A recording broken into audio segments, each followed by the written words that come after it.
할렐루야. 네, 사랑하는 성도 여러분, 제가 신대원 가서 수업을 듣는 가운데 새벽기도 설교를 섬기는 것에 대해서 이야기를 나누는 전도사님들을 많이 뵀거든요. 근데 교수님께서 위로의 말씀을 전하시더라고요.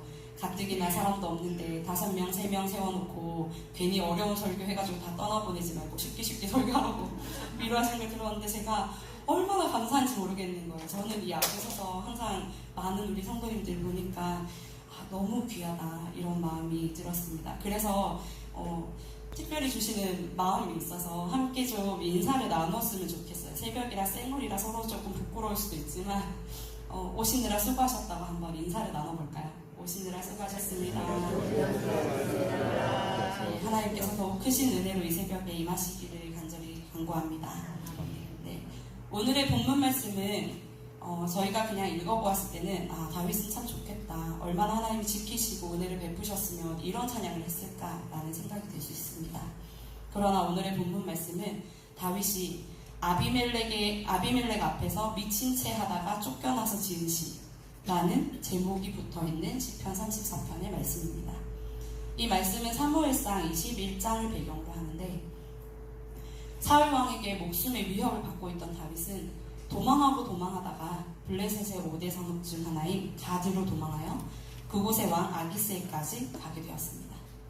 그런데 거기가 어디냐면 바로 골리앗의 고향입니다. 신하들은 다윗을 알아보았습니다. 우리의 장수 골리앗을 죽인 바로 그자입니다 하고 왕에게 보고합니다. 다윗이 다음 왕위에 오를 자이며 사울이 죽인 자는 천천히요 다윗은 만만이다. 그 노래의 주인공이라고 보고합니다. 그러니 다윗이 여기서도 안전하지 못하겠구나 라고 생각하고 미친 척을 하며 침을 질질 흘립니다. 그것을 보고 아기스가 내게 미친 사람이 부족해서 또 미친놈을 내게 데려왔냐 하여 다윗을 쫓아내서 다윗이 그 자리를 피할 수 있었습니다. 그리고 그 자리를 벗어나 다윗이 지은 시가 바로 오늘의 시편 34편입니다. 다윗은 아무데도 갈 데가 없었습니다. 사울은 계속해서 자신을 죽이려고 쫓고 있고 어느 곳에서도 그를 숨겨줄 곳이 없었고 피할 곳이 없었습니다. 결국 적진까지 갔지만 미친 척하며 도망 나오는 수치를 겪었습니다. 이 모든 상황에 하나님은 마치 침묵하시는 것 같았습니다. 천사를 보내 보호해 주시는 것 같지도 않고 도울 사람을 붙여주시는 것 같지도 않고 지혜를 주셔서 덜 수치스러운 방법으로 그 자리를 벗어나게 하지도 않으신 것 같고 이스라엘의 영웅인 다윗이 분명 하나님께서 왕으로 세우시겠다고 하셨던 그 다윗이 모든 자존심을 버리고 침을 흘리며 미친 척을 해서라도 자신의 목숨을 구해야 했을 때 그의 심정은 어떠했을까요? 하나님은 자주 종종 우리의 기도에 침묵하십니다. 상황과 환경이 말도 안 되는 극한으로 내몰아지고 도저히 내 힘으로 아무것도 할 수 없는 어떤 방법도 보이지 않을 때 하나님밖에 의지할 곳이 없어서 기도하고 또 기도해도 하나님은 도대체 들으시는지 어디에 계시는지 전혀 응답하지 않고 우리를 내버려 두시는 것 같을 때가 있습니다. 그래서 어쩔 때는 하나님 진짜 살아계시다면 어떻게 저한테 이렇게까지 하시나요? 하고 절규하고 하나님을 원망하고 싶어질 때가 있습니다. 그럴 때 우리는 도대체 어떻게 해야 할까요? 내 약함이 축복이라 란 책의 저자인 예인건축연구소 이효진 소장님이 있는데요. 그분은 3살 때 아궁이에서 끓고 있던 주전자가 엎어져 심각한 화상을 입으셨대요. 얼굴과 왼손에. 병원에 갔더니 살 가망이 없다는 판정을 받았습니다. 그래서 어차피 죽을 거라 치료를 하지 않았대요.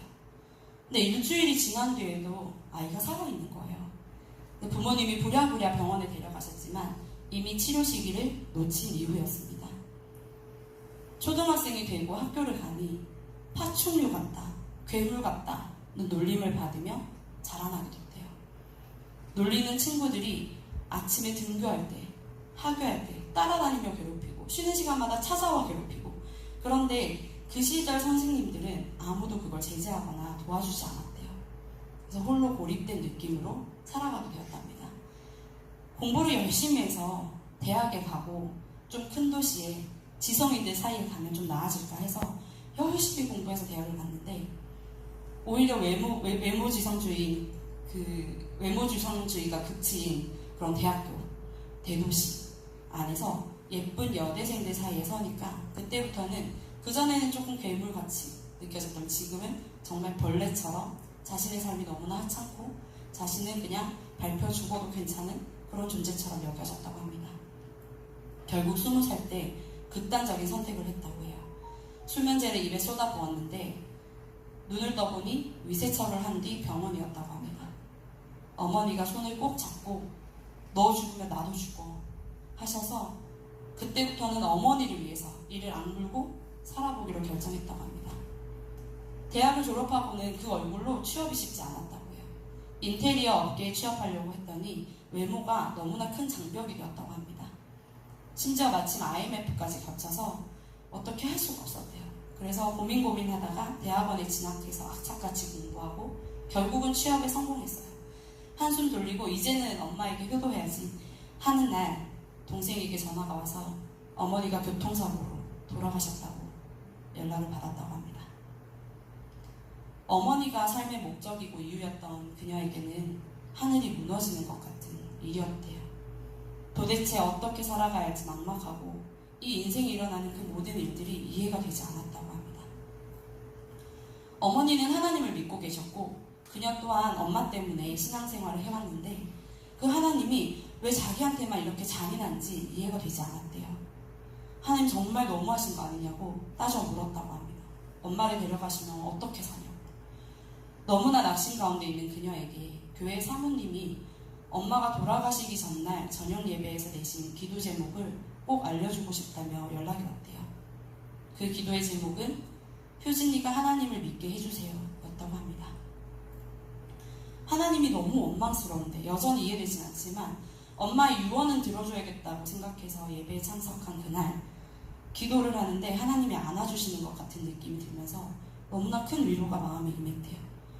그 순간 목사님께서 사랑하는 사람을 잃어보신 분이 있으신가요? 하고 말씀하셔서 하나님이 내게 뭐라고 하시려나 보다 라는 생각을 했다고 합니다. 목사님께서 그 한 사람의 죽음이 하나의 미랄이 되어 열매를 맺을 거라고 말씀하셨대요. 그 말씀을 듣는 순간 엄마의 죽음이 나를 하나님 앞으로 이끌어내기 위함이었구나. 내게 가장 귀한 구원을 베푸시고 내 생명을 살리기 위해 하나님께서 엄마를 먼저 데려가신 거구나 하는 깨달음이 있었다고 합니다. 그래서 엄마의 죽음이 헛되지 않게 해야겠다. 나중에 천국에서 엄마를 만났을 때 부끄럽지 않게 진짜 하나님 잘 믿으며 이 인생을 잘 살아내야겠다 하고 다짐하고 그 전까지는 엄마를 위해 자신의 힘으로 아득바득 살아온 삶이었다면 그 이후로는 하나님을 의지하고 하나님을 위해 살아가겠노라 다짐하고 그렇게 살아냈더니 하나님께서 눈물을 기쁨으로 바꾸셨고 많은 열매를 맺게 하셨다는 고백을 보게 되었습니다. 오늘 본문의 다윗도 하나님께서 도저히 하시는 일들이 이해되지 않을 상황에서 원망해도 누구도 손가락질 할 수 없을 급박하고 절망적인 상황에서 수치스러운 행동으로 자신의 모든 게 짓밟히는 심정으로 겨우 벗어나왔습니다. 하나님 왜? 나에게 도대체 왜 그러시나요? 하고 따질 수 있지만 다윗이 오늘 본문에서 가장 먼저 한 것은 여호와를 송축하는 일이었습니다. 심지어 내가 여호와를 항상 송축하며 내 입술로 항상 주를 찬양하리이다 라고 합니다. 그 위기를 잘 모면해서 드리는 송축이나 찬양이 아니고 사실 그 위기를 간신히 모면했지만 여전히 다윗은 쫓기는 신세이고 어느 누구도 도와주지 않으며 몸을 의탁할 곳이 전혀 없는 나아진 것이 전혀 없는 상황이었음에도 불구하고 다윗은 하나님을 찬양했습니다. 그것도 항상 찬양한다고 고백했습니다. 그리고 이어서 하나님의 도우심이 필요한 공고한 이들에게 하나님을 자랑까지 합니다. 또 내가 여호와께 간구하며 내게 응답하시고 내 모든 두려움에서 나를 건지셨도다 하고 고백합니다. 어떻게 이렇게 할 수 있을까요? 상황과 환경이 전혀 나아진 것이 없는데 누가 봐도 하나님께서는 그에게 응답하시지도 건지시지도 않는 것 같은데 여전히 침묵하시는 하나님인 것 같은데 다윗은 어떻게 이렇게 고백하며 하나님을 찬송할 수 있었을까요? 다윗은 하나님께서 선하심을 믿고 확신하고 있었습니다. 본문 8절에서 10절 말씀에서 고백하듯 하나님은 선하심으로 그에게 피하는 자들에게 복이 있음을, 여호와를 경외하는 자들에게는 부족함이 없음을, 여호와를 찾는 자는 모든 좋은 것에 부족함이 없다는 것을 믿고 확신하고 있기 때문이었습니다. 다윗은 세상 사람들 눈으로 볼 때는 하나님이 침묵하시는 것 같은 수치스러운 순간에도 사실은 하나님께서 자신을 보호하시고 자신이 택한 방법이 어떤 것이든 간에 기적적으로 하나님께서 그 상황에서 자신을 건지신 것이라는 것을 깊이 신뢰하고 있었습니다. 사실은 하나님의 보호하심이 없었다면 미친 척을 했든 칼을 빼들고 싸웠든 자신이 그 자리를 벗어나고 목숨을 건질 수 없었음을 다윗은 이미 알고 있었기 때문입니다. 앞서 소개해드린 이효진 소장님의 경우에도 하나님은 길고 긴 시간 그 인생에 침묵하고 계시는 것 같았지만 사실은 일하고 계셨습니다. 가장 고통스럽고 삶을 포기하고 싶은 순간에 하나님은 그를 찾으시고 보호하시며 하나님의 뜻을 이루셨습니다. 하나님의 뜻은 그의 영혼을 살리는 일이었습니다. 우리는 우리의 삶의 큰 어려움 앞에서 상황과 환경에 압도되어 하나님의 선하심과 그분의 사랑을 입분합니다. 그리고 의심합니다. 하나님은 계시는가? 일하시는가? 나를 진짜로 사랑하시는가? 하고요. 그런데 하나님께서는 다윗의 찬양에서와 같이 부르짖는 자들을 들으시고 모든 환난에서 보완하시며 주를 경외하는 자들을 천사를 보내어 둘러 진치고 건지시는 분이십니다. 우리가 그것을 확신하고 모든 상황과 환경과 관계없이 하나님을 찬양하며 신뢰한다면 우리는 결국 그 상황을 벗어나 마음을 가라앉히고 돌아보았을 때에 하나님께서 우리를 사랑하셔서 역사하신 일들을 보게 될 것입니다. 말씀을 마무리하고자 합니다. 이효진 소장님의 어머니의 죽음은 결국은 그 어머니의 오래된 단 한 가지 소원, 딸이 하나님을 믿어 구원받기를 간구한 그 기도에 하나님께서 응답하신 것임을 모든 이야기를 다 듣고 난 우리는 이제 알고 있습니다.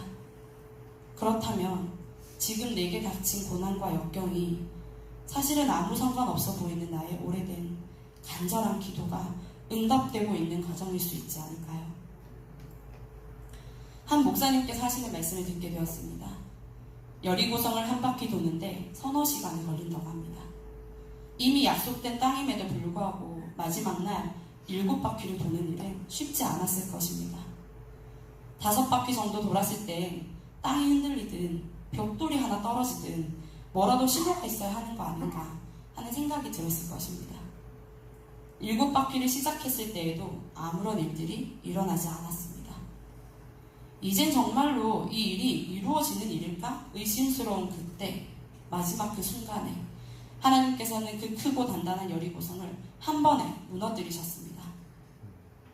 가장 의심스러운 그때가 하나님이 일하시는 때라고 하셨습니다. 인생이 정말 낭떠러지 앞까지 다다라서 하나님이 정말로 일하시는지, 살아계시는지, 나를 사랑하긴 하시는지 의심스러울 그때가 사실은 하나님의 역사를 볼 때임을 믿고 다윗과 같이 의심하기보다 하나님을 송축하며 그 이름을 찬양하기를 선택하는 저와 여러분이 계시기를 소원합니다. 하나님은 하나님의 일을 하십니다. 어떤 방법으로 어느 때 이루실 줄은 아무도 알 수 없지만 하나님은 선하시고 그러므로 하나님께서 하시는 모든 일들의 결과도 선하심을 믿는 저와 여러분이 되시기를 기도합니다. 지금은 낙심되고 앞이 캄캄하더라도 하나님을 찬양하기로, 그분께 피하기로, 하나님만을 의지하기로 결단하고 말씀과 기도 앞에 엎드려 겸손히 하나님의 도우심을 구합시다. 하나님, 나를 불쌍히 여겨주세요. 나를 긍휼히 여겨주세요. 하나님께서 이 일을 허락하신 목적을 깨달아 알게 하시고 혹시 알지 못하더라도 그 일을 통해 이루실 모든 일들이 선하심을 믿고 나아갑니다 하고 기도합시다. 하나님께서 그 어려운 일들을 통해 누군가의 영혼을 구원하시고 누군가에겐 하나님의 살아계심을 드러내시며 어려운 그 모든 과정을 잘 통과한 우리에게는 결국 크신 위로와 은혜로 덮어주시며 공고한 자들에게 사랑거리가 되게 하시며 함께 기뻐하시게 하게 하실 것임을, 모든 일들이 끝나고 돌아보았을 때에 우리의 믿음은 성장했으며 모든 것이 은혜였노라고 고백할 수 없을 것임을 믿고, 내일 일은 알 수 없지만 주어진 오늘을 이 믿음으로 견뎌내고 이겨내는 저와 우리 모든 성도님들이 되시기를 간절히 축복합니다. 기도하시겠습니다.